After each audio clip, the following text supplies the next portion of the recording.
కాళేశ్వరం ప్రాజెక్టుపై సిబిఐ విచారణకి ఆదేశిస్తూ సీఎం రేవంత్ రెడ్డి అసెంబ్లీలో సంచలన ప్రకటన చేశారు. దానికి సంబంధించిన బిగ్ బ్రేకింగ్ న్యూస్ చూస్తున్నాం. అంతర్రాష్ట్ర వ్యవహారాలు, కేంద్ర సంస్థల భాగస్వామ్యం తదితర అంశాల నేపథ్యంలో ఈ కేసుని సిబిఐకి అప్పగించడం సముచితమంటూ ఆయన కొద్దిసేపటి క్రితమే కీలక ప్రకటన చేశారు. దర్యాప్తు చేపట్టేందుకు సభ ఏకగ్రీవంగా నిర్ణయం తీసుకుంది. నిజాయితీతో విచారణ జరగాలని ఆశిస్తున్నా అంటూ ఆయన స్టార్ట్ చేశారు. అదేవిధంగా స్పీకర్ కి ఈ విధంగానే చెప్తూ ఆయన ఈ వ్యాఖ్యలు చేశారు. దాదాపు 9 నుంచి 10 గంటల పాటు సాగినటువంటి సుదీర్ఘ వాదనల అనంతరం సభ అయితే నిరవధికంగా వాయిదా పడింది. సిబిఐకి కాళేశ్వరం కేసుని అప్పగిస్తున్నట్టుగా తెలంగాణ అసెంబ్లీలో తెలంగాణ ముఖ్యమంత్రి రేవంత్ రెడ్డి కొద్దిసేపటి క్రితమే ప్రకటన చేశారు. కాళేశ్వరం అవకతవకలపై సిబిఐ ఎంక్వైరీకి ఆయన ఆదేశించారు. దానికి సంబంధించిన బ్రేకింగ్ న్యూస్ మనం చూస్తున్నాం. సిబిఐ విచారణకి శాసనసభ తీర్మానం తెలపాలంటూ కూడా ఆయన కోరారు. కాళేశ్వరం కేసుని సిబిఐకి అప్పగిస్తున్నామంటూ ఆయన ప్రకటన చేశారు. అంతేకాదు కాళేశ్వరం కేసుని సిబిఐకి అప్పగించడమే సముచితమంటూ రేవంత్ రెడ్డి వ్యాఖ్యానించారు.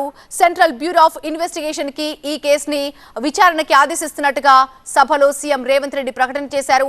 కాళేశ్వరం పేరుతో దోచుకున్న వాళ్ళందరికీ కూడా శిక్ష పడాలి, నిజాయితీతో కూడినటువంటి ఎంక్వైరీ జరగాలనే ముఖ్య ఉద్దేశంతోనే సిబిఐకి ఈ కేసును ఇస్తున్నట్టుగా చెప్పుకొచ్చారు. కాళేశ్వరం ప్రాజెక్టు పై సిబిఐ ఎంక్వైరీకి ఆదేశిస్తూ సీఎం రేవంత్ రెడ్డి అసెంబ్లీలో కొద్దిసేపటి క్రితమే ప్రకటన చేశారు. అంతర్రాష్ట్ర వ్యవహారాలు, కేంద్ర సంస్థల భాగస్వామ్యం తదితర అంశాల నేపథ్యంలో ఈ కేసుని సిబిఐకి అప్పగించడం సముచితమంటూ ఆయన చెప్పుకొచ్చారు. అంతేకాదు దర్యాప్తు చేపట్టేందుకు సభ ఏకగ్రీవంగా నిర్ణయం తీసుకుంది. ఏకగ్రీవంగా తీర్మానం కూడా తెలుపుతున్నాం. నిజాయితీతో కూడినటువంటి ఎంక్వైరీ జరగాలి అంటూ కూడా ఆయన స్పీకర్ ముందు ఆయన వ్యాఖ్యానించారు. ఇక మరిన్ని డీటెయిల్స్ అందించడానికి మా ప్రతినిధి ప్రభాకర్ సిద్ధంగా ఉన్నారు. ప్రభాకర్, ఈ కేసుని సిబిఐకి అప్పగించడాన్ని ఏ విధంగా చూడాలి? సుదీర్ఘ వాదనల అనంతరం ఒక నిర్ణయానికి వచ్చినటువంటి ప్రభుత్వం ఆ దిశగా ముందుకెళ్తోంది. దీనికి సంబంధించి పూర్తి అప్డేట్స్ ఏంటి ప్రభాకర్? చాలా అంశాలను పరిగణలోకి తీసుకున్నారు. మొదటగా రాష్ట్రానికి చెందిన ఏజెన్సీలకు అప్పచెప్పాలనేది ప్రభుత్వం భావించింది. కాకపోతే రాష్ట్రాలకు సంబంధించిన ఏజెన్సీలకు అప్పచెప్పడానికి చాలా అంశాలు దీంతో ముడిపడున్నాయి. కేంద్రానికి సంబంధించిన అంశాలు కూడా ముడిపడి ఉన్న నేపథ్యంలో కేంద్ర అటు రాష్ట్ర ప్రభుత్వ అంశాలు, అంతర్రాష్ట్ర అంశాలు, అట్లాగే జాతీయ స్థాయి అంశాలు ఇవన్నీ ఉన్న నేపథ్యంలో వివిధ శాఖలు, ఏజెన్సీలు ఈ మొత్తం ప్రాజెక్ట్ లో పాల్పంచుకున్నాయి. కాబట్టి అటు ప్రాజెక్ట్ డిజైన్, నిర్మాణం, అట్లాగే ఫైనాన్సింగ్ లో వ్యాప్కోస్ లాంటి సంస్థలు కూడా ఉన్నాయనేది ప్రభుత్వం చెప్తుంది. దాంతో పాటుగా కేంద్ర ప్రభుత్వ రంగ సంస్థలు, పిఎఫ్సి, ఆర్ఎఫ్సి లాంటి సంస్థలు కూడా ఈ కేసులో ఉన్నందున ఇదంతా కూడా ఒక రాష్ట్ర ప్రభుత్వ ఏజెన్సీ హ్యాండిల్ చేయడం కన్నా సిబిఐ లాంటి సంస్థ అయితే ఇంకా వైడ్ గా ఎంక్వైరీ చేయొచ్చు అనే ఆలోచనతో ప్రభుత్వం ఈ కేసుని సెంట్రల్ బ్యూరో ఆఫ్ ఇన్వెస్టిగేషన్ కి అప్పగించింది.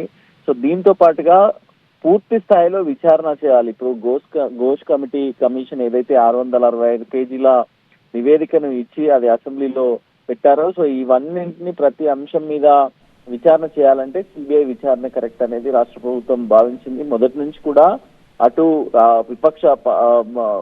విపక్షాలకు చెందిన బీజేపీ అడుగుతూ వస్తుంది. మొదట సభ మొదలుగానే కాళేశ్వరం కమిషన్ మీద చర్చ మొదలైన వెంబటే మహేశ్వర్ రెడ్డి డిమాండ్ చేశారు, సిబిఐ విచారణకు అప్పచెప్పాలి, రాష్ట్ర ప్రభుత్వానికి చిత్తశుద్ధి ఉంటే దీన్ని సిబిఐతో విచారణ చేపించాలి అని చెప్పారు. దాంతో పాటుగా అక్బరుద్దీన్ ఓవైసీ మాట్లాడుతూ కూడా అసలు యాక్షన్ టేకన్ రిపోర్ట్ లేకుండా ఈ కమిషన్ రిపోర్ట్ ఎందుకు అనేది ఆయన కూడా ప్రశ్నించారు. అటు పాల్వే హరీష్ బాబు కూడా అదే చెప్పారు. మొత్తం ఈ కమిషన్ రిపోర్ట్ తో పాటుగా ఏటీఆర్ యాక్షన్ టేకన్ రిపోర్ట్ కూడా పెట్టాల్సింది, అది ఎందుకు పెట్టలేదు, ఎందుకు క్లారిటీ. కానీ సీఎం స్పీచ్ తర్వాత పూర్తి స్థాయిలో క్లారిటీ వచ్చింది. సీఎం చాలా స్పష్టంగా చెప్పారు.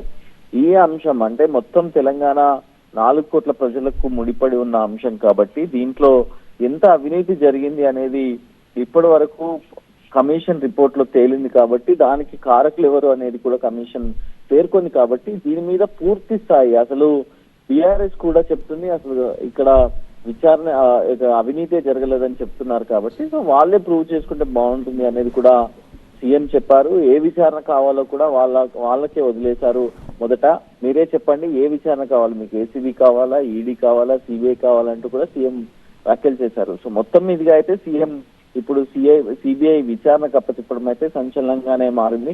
రాష్ట్ర ప్రభుత్వం తీసుకున్న ఒక పెద్ద నిర్ణయంగా చెప్పొచ్చు. అటు హైకోర్టులో కేసు ఉంది, కేసు మధ్య వాదనలో కూడా చెప్పారు. అసెంబ్లీలో పెట్టిన తర్వాతనే చర్యలపై ఆలోచిస్తామని హైకోర్టుకు కూడా తెలిపారు. సో దాంట్లో ప్రభాకర్, భాగంగానే సిబిఐ ఇప్పుడు ఎంక్వైరీకి ఆదేశించడానికి ముఖ్య కారణాల్లో ప్రధానంగా ఏమేమి ఉన్నాయి అండ్ దీని గురించి దాదాపు పర్టికులర్ గా ఈ సబ్జెక్టుపై ఎంతసేపు డిస్కషన్ జరిగింది, దీనికి సంబంధించి అప్డేట్స్ ఏంటి ప్రభాకర్? ఇప్పటి వరకు నేను చెప్పిన అంశాలన్నీ కూడా రాష్ట్ర ప్రభుత్వం పరిగణలోకి తీసుకుంది. దాంతో పాటుగా మొత్తం 4 గంటల నుంచి సభ ప్రారంభమైన 4 గంటల 45 నిమిషాల నుంచి ఇప్పటి వరకు దాదాపు 1:35 వరకు ఈ ఒక్క అంశం పైన చర్చ జరిగింది. దాదాపు 6-7 మంత్రులు మాట్లాడారు. అటు ప్రతిపక్షాలు కూడా మాట్లాడాయి. బీఆర్ఎస్ కూడా వాకౌట్ చేసి వెళ్ళింది.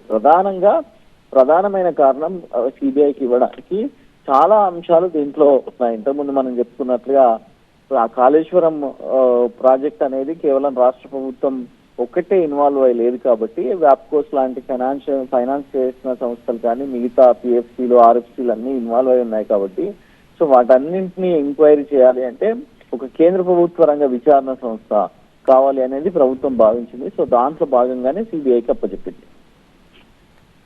రైట్ ప్రభాకర్.